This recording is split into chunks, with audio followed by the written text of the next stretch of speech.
Welcome to the Slop Farm. Enjoy the video. You start by cleaning and halving the lobster quickly. This helps spices penetrate. Once halved, pat dry so oil and masala cling. Heat 3 tablespoon ghee until shimmering, then add whole cumin and curry leaves to bloom flavor.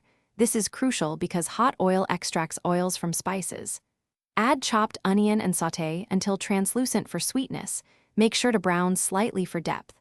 Then stir in ginger garlic paste and tomatoes. Cook until oil separates so the base is rich and stable. Once the base is ready, sprinkle turmeric, chili powder, and garam masala into the pan and fry for 2 to 3 minutes so the raw spice flavor cooks off. This step locks in aroma. Add the lobster halves shell side up to prevent overcooking the meat.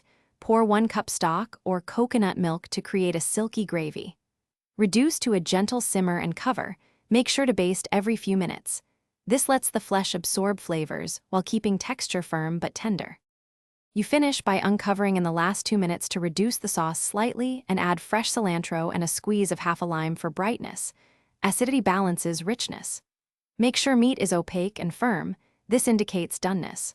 Overcooking makes it rubbery, so remove from heat promptly. If the lobster seems tough, lower heat and simmer gently with extra liquid for 3 to 5 minutes rather than blasting with high heat. This slowly relaxes fibers and rescues texture. Thanks for watching. Consider subscribing if we helped you today.